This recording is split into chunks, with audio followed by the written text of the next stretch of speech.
Hey guys, this week's episode we will dive into our top 10 wide receivers and break down our draft tiers for the position. Welcome to the Coach and Commish podcast. No, not John Gruden, and definitely not Roger Goodell. It's Chris and Sean breaking down fantasy football for the everyday man.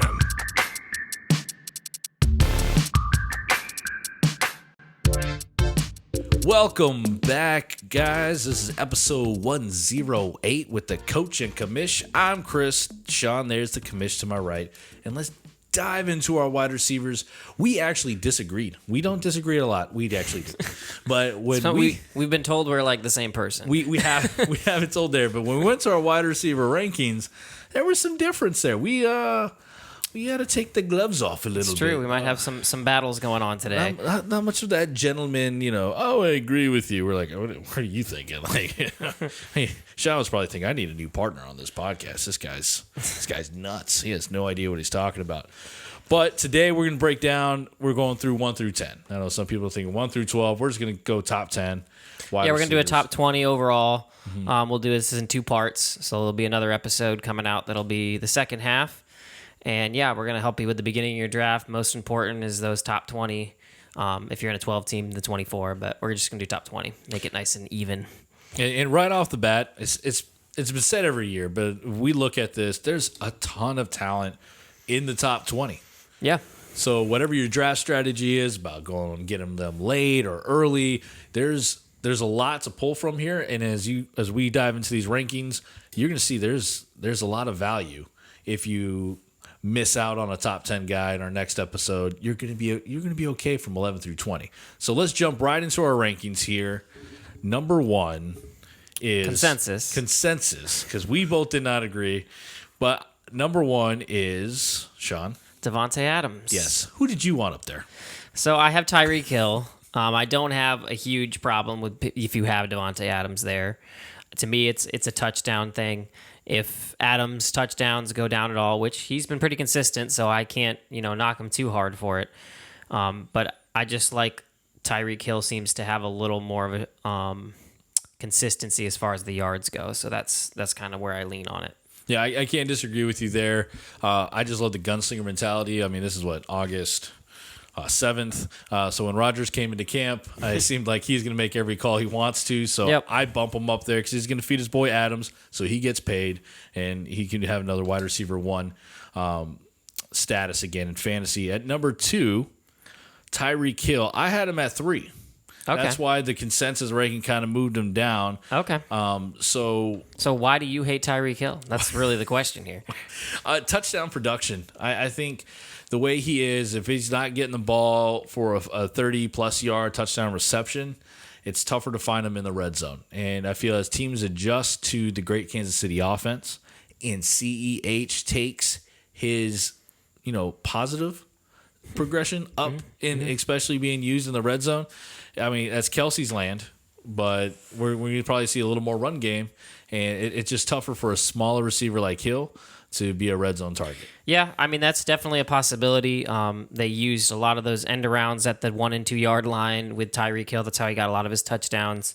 If CEH becomes more productive and they start running the ball more inside the 5, I could see that taking away. I like Tyreek. I'm a little biased. He's been my keeper for a few years now in our league. But I used to be too, against. Didn't I? Yeah, did you? Years ago. Oh my goodness! Did you give me my 2 keepers? Both of Sean's keepers are guys I traded to him. Oh my goodness! Sorry, just realizing that right now. I think Leroy's traded him to me. So I think you may have traded him to Leroy's, and then Leroy's traded him to me. Something like that. But I remember having Hill for a little while. Okay. Yeah. So it's interesting because this is kind of opposite of the frame of mind I used to be in. I've shifted over the last few years that I used to be very risk averse in the beginning of the draft. But Tyreek to me represents that guy that will win you a week. And you need to have those guys. And he's somebody that you're going to have to draft early if you want him. And he's someone that can go out there and get you 50 points in 1 week. And it won't matter what the rest of your team did. You won the week. So I like going after those guys, and that's kind of why I have Tyreek a little higher than you do, I think. And he's an outlier, as in the bias for tiny receivers. right? Yes. Yep. There's that bias where we knock him down, but he's just so stinking fast and in the right place. That's why he's still... And he's so good at contested consensus catch. I can't believe how good he is for how small he is. Like, Right. it's just, you'll see those jump balls go up and you'll think, okay, the little guy's outnumbered here. Right. Gets up there, grabs it, and it just seems to be really good at contested catch despite his size. So. Yeah. So who was your 2 then? I'm curious. My 2... And our consensus 3. And our consensus 3 is Stefon Diggs. Okay. I mean, Josh Allen just got the bag in there, but I like him so much because there's no running back upside in Buffalo. They didn't pick anyone else up in there, so you're going to see a lot of short passes. It's as an extension to the run game. So I see more targets for Diggs. Okay. Do you see a better season, a worse season, or a very similar season to what we had last year from Stefon Diggs? I see him taking a step down, but not to where it's a terrible progression. People were very shocked by how quickly Allen was becoming accurate. Yeah. That's what scares me a little bit is I feel like the league is going to figure out Allen a little bit more. Mm-hmm. Not to say that he's going to be bad and that, Stefon Diggs isn't going to be a top 5 guy, but I think there is room there for that offense to not be as productive as it was last year. To me, it was just a little too good to be true. Yeah, I would say outside of our top 10, right, there's one other guy that I would put up there with Diggs' route running, and that's what makes him so great from the short, intermediate, and deep game there. In I actually am a little low on Diggs. We'll move on to our 4th overall here, which is Calvin Ridley. He's a guy that I don't know. I want to find a way to make him my 1 almost. Like I'm that excited about what Calvin Ridley can do. I have him at 3. So I'm a little lower on Diggs. But for Ridley, it's simple math. You take away Julio, and you've seen what's happened. He was the wide receiver 1 through a stretch there when he was without Julio, and he will be without Julio for the entirety of this season. So I just think he's a young receiver who continues to improve, and Matt Ryan has shown that he can support that number 1 overall wide receiver. Yeah, so let me ask you this. Much like our number 8 on this list, which we'll get to, because of Ridley not being on a winning team anymore in Atlanta, is that hurting his stock?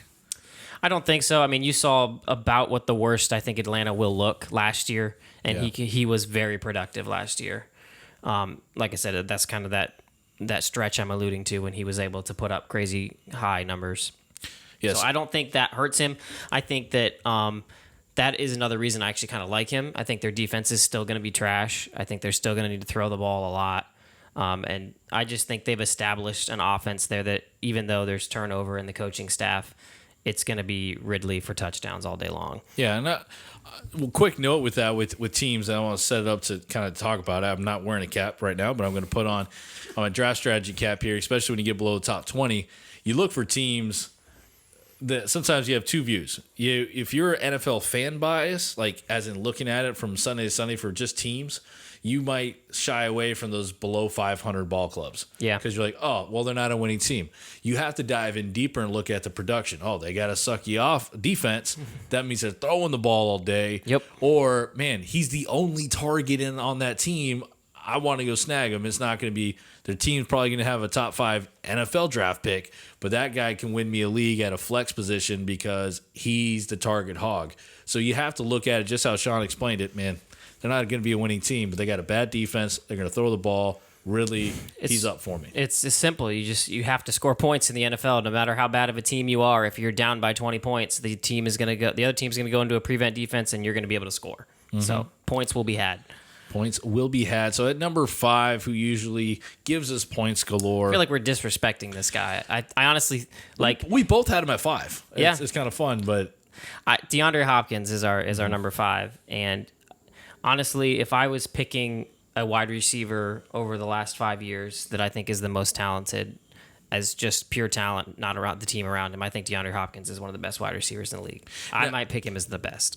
The end of last season, when Murray was playing hurt with a shoulder injury, and it seemed like he wasn't finding Hopkins as a high clip as he was finding him in the first half of the year. Yeah, I think that's where it might be scaring us rankers. Yeah, because we're thinking he should be battling a top 3, but it's quarterback production. Small guys can get injured a lot at the QB spot, and Murray wasn't throwing very well at the end of the year. And it's a spread the ball offense. It's not a target one guy. And that's, I think, what makes him a little scarier is he can disappear from week to week. He had a few weeks where he only had a couple of receptions, and you're wondering what happened to my number one wide receiver. So that's why I have to put him at 5. But the talent is there. This is a good point to bring this up. Tiers. That's the way you need to draft. We're going to give you this top 10, but really what matters is where you tier these guys. I mean, don't take fully what we say for gospel truth. Like if you want to go through and make these rankings, what you need to do is make those tiers and just say, what would I be happy with? If I miss out on these 3 guys and this 4th guy is the only guy available, am I still happy? Then that's probably a tier that you have them all in. So for us, at least for me, I guess, I don't know if I discussed this enough with Chris, but for me, the top 5 guys, I'm happy with any of them. I think that any of them can finish at that number 1 spot. I think the margin between them is so minuscule that I'm happy leaving the draft thinking I could have the number 1 wide receiver if I have Adams, Hill, Diggs, Ridley, or Hopkins. Yeah, I think that's a bigger scope thing. Some guys will chop it down to saying Adams and Hill are on their own little world. I think then you go could. to the next 3. But I think it's still a small margin. I agree with you. Small margins. I'm not going to be mad if I get Hopkins as my wide receiver 1. Yeah. I'll be very happy. Yeah, I'll still feel like like I said, the big thing for me when I'm drafting like this is, can I get the number 1 at the position? Is there a possibility that he could finish number 1? And I think these top 5 guys easily can. Yeah. So let's go to where we have 2 guys in our tier 2. Okay. And at number 6, DJ, just for Ryan. Okay. Throwback to our DJ Metcalf. old co-host here. He DJ Metcalf was his word flub. But Metcalf is at 6 here. Why do you think he's a controversial rise in the draft rankings? Yeah, I mean, I would say we're low on him. Yeah. This is the first player I'd say that we're pretty low on, which surprises me because I felt like I put him higher than I wanted to. Like I'm scared even where we have him. And why are you scared? That offense. They want to run the ball more. I mean, this is something everybody's talking about is that, let Russ cook. That happened for the first half of last year. And then they started turning the ball over. Pete Carroll was like, nope, I'm not doing that anymore. We're going back to a run-heavy offense. And I believe him. I think they're going to try to limit the amount of passing work. And if you get what you got in the second half, you're not going to be happy with DK Metcalf as the 6th overall wide receiver or 4th, as a lot of people are ranking him. Yeah, I mean, I see Seattle has 2 top 20 receivers. Yeah. Even with a run-heavy team that we think we're going to see. Metcalf is a great deep ball threat, so fast, but because he's such a big receiver, even if they go run-heavy, he's good enough to catch those smaller routes. So he could be a PPR darling. And we still think that, I mean, we have him 6 overall. Yeah. So it's not like I hate DK Metcalf. I just think that this is the first place that you think this could go wrong. Like he could not finish as a top 10 wide receiver, in my opinion. Like that's the first 5 guys I feel very confident that I'm getting a top 10 wide receiver. Start after this point, that's when you get into why he's in tier 2. Right. So you had him 6, had him 7. These 2 guys we had interchangeable here. My fandom, Justin Jefferson, or Homer. Yeah, is at 7, or according to Sleeper app. Did you see it yesterday when they were talking about his shoulder AC joint sprain? I didn't know. Someone called whoever was on the alert for Sleeper put Jordan Jefferson. Jordan Jefferson. Yeah. So if you go back, it was like a typo. They put Jordan Jefferson. I was like, made me think twice. I'm like, do I know Jefferson's real first name? But Justin Jefferson. JJ. Just call him. Make it easy for him. JJ the jet plane. Jefferson had an amazing rookie season, and he didn't even play the first 2 to 3 games of his rookie year. Yep. Do you see a sophomore wall here for him? I think that there is room for him to disappoint people. That's why I have him in this next tier. Like he's very similar to DK Metcalf to me, to where I think these guys, like I will not be shocked if these guys make the top 3. Like they can do it. They can be that league winning wide receiver for you. That's why they're in this tier above the next 3 guys. But I just the thing that would scare me the most is the defense. I think as we talked about, if a defense is bad, you have to score a lot of points on offense. The reverse is true as well.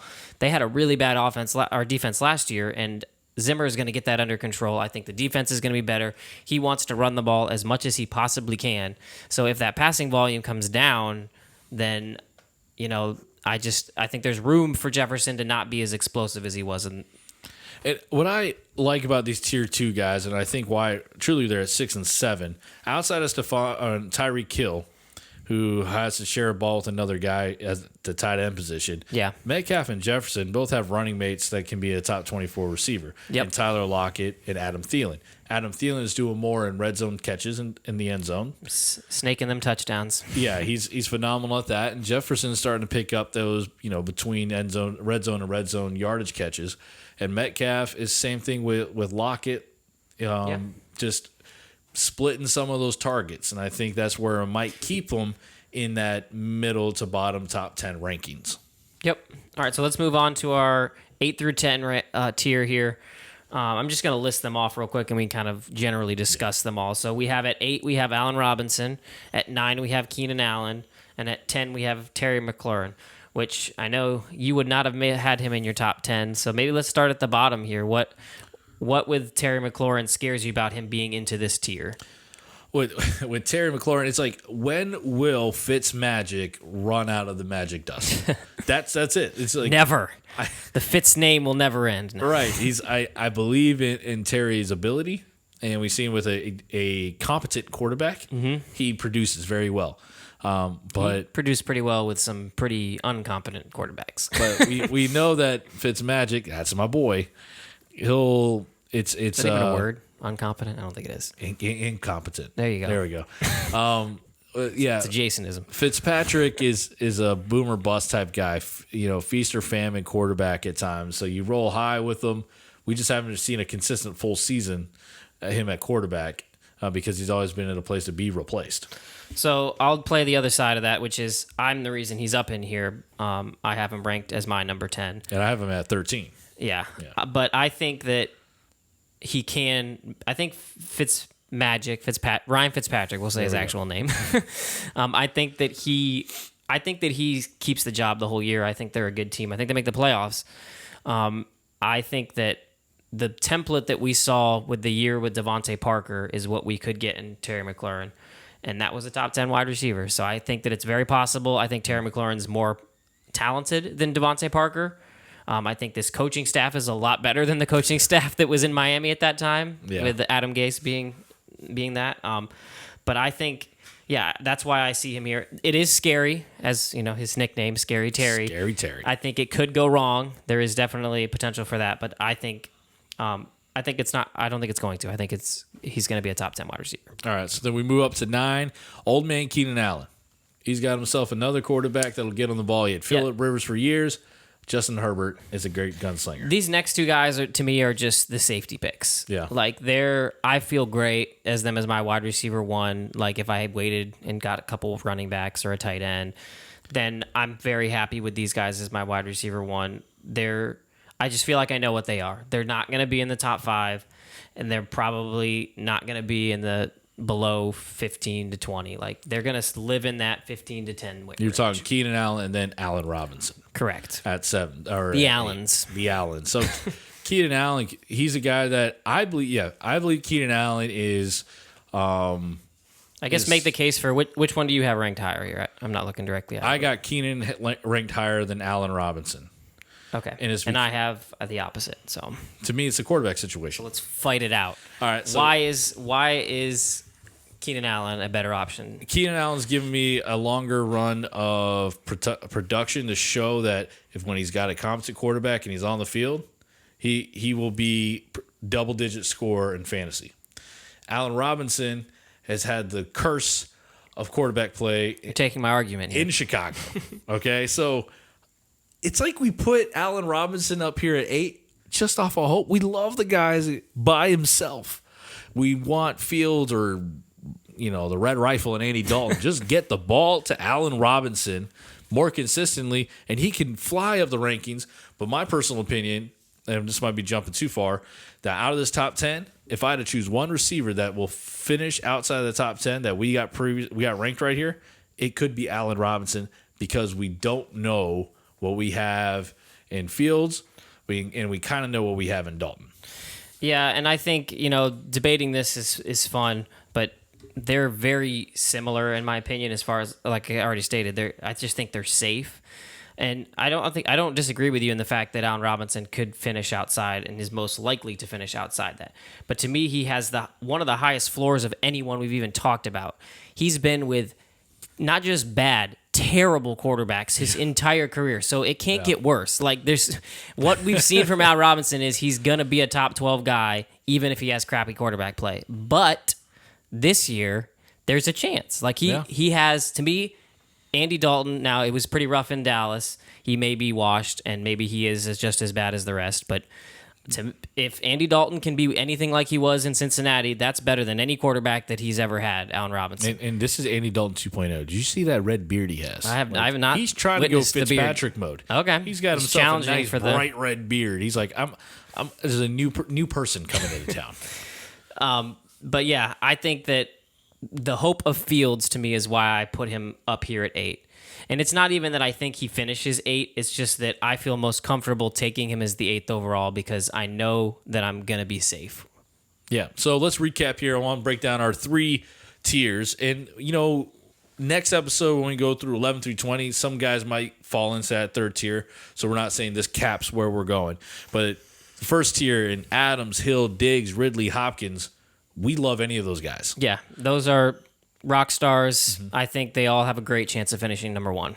Metcalf and Jefferson in tier 2, those are the ones that's got a little shock and awe with them. They could rise up really high, but they're the high upside guys that you take, after those guys are gone, thinking I might be able to get a top 3 wide receiver. Yeah, and then tier 3, and I would say I started tier 3 because we can talk a few guys in there, probably 1 or 2 more, but the safety picks in Allen Robinson, Keenan Allen, and Terry McLaurin. Yeah, volume really actually is a really good way to put it. Yeah, volume is what they're going to have a lot of volume, these guys. Right.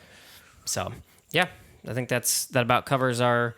The only other thing we kind of wanted to talk through here was a little bit of this draft strategy. We've already talked about the tier-based thing, but I'm just kind of curious overall, how are you approaching drafts right now with wide receivers? Are you drafting one early? Are you trying to wait and just? And we'll get into the later guys on our next episode. But how are you approaching wide receivers in drafts? So if I got a back end of the first round, right? So let's say picks 8 to 12, because most leagues were drafting at 12. I'm looking at a 0 RB approach. Okay, so you do want one of these 5 guys in that top tier. I'm getting one of those 5.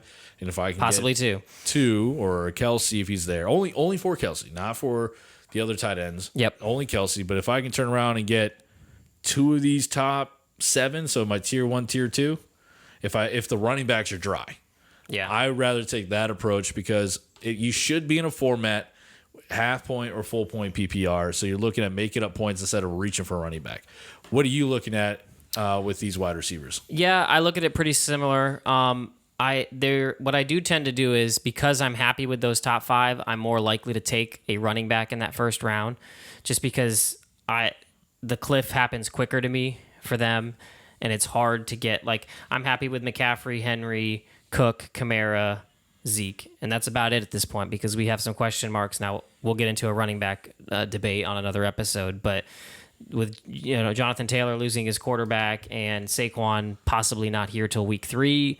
It's getting kind of dicey up in that top. So if I can leave the draft, I guess I'll talk about the other part of it would be the beginning of that first round. Then I'm really going to stick with these running backs for those first 5 or so picks, and then hope one of those top 5 guys, which is potentially could fall to the second round to me in my next pick. Yeah, there always seems to be a run on running backs and not wide receivers. Yeah, because of the depth here. So you have to play, and it's scary. On draft day. It's scary. We were talking about this with a guy in our league who's, he's looking at his best strategy may be the 0 RB approach, and I've been scared of that strategy. It's just for some reason it's scary to not have that, locked in running back that is going to be a league winner. Right. And it does matter how your league scores points. Don't go with rankings from somebody else. Yep. Because they value running backs more. If it's a full point PPR league, you need to value the wide receivers more, in my opinion. Yep. And then certain guys, who catch the ball on the running back side will be more valuable as well. All right. Well, that's it for the first half of our wide receiver ranking episode. And we'll come back later for 11 through 20. And there's a lot of I wouldn't say a lot of change here, but there's quite a bit of debate. These are the guys that could, range pretty highly. Guys, if you have any more questions about our rankings or as we get into the season, check out our Facebook group. We got a great, outro to it, so don't cut off right after we're done. He'll give you all the information about where to follow us on social media and our Facebook group. Commish, you want to speak a little more to the Facebook group? Yeah, the group is basically just a collective, mind meld of all these fantasy players. We're not super gurus or anything. We could use your guys' advice as well. So we're just going to put discussions in there, and then the big thing will be during the season, there'll be waiver wire and start sit stuff in there. Yeah, and just don't listen to my twin brother on there, and you'll be fine. All right, don't listen to Chris as your roommate that called you out for. Oh, yeah. Okay, I'm going to have to kick him out to the street now. Alrighty, guys. Well, that's it. And we'll see you guys at our next episode, 11 through 20. All right? Deuces. Thanks for listening to the Coach and Commish podcast. Don't forget to check us out on Twitter and Instagram at Coach and Commish. And join our Facebook group called Fantasy Football Advice with the Coach and Commish for direct access to weekly waiver wire and start sit advice.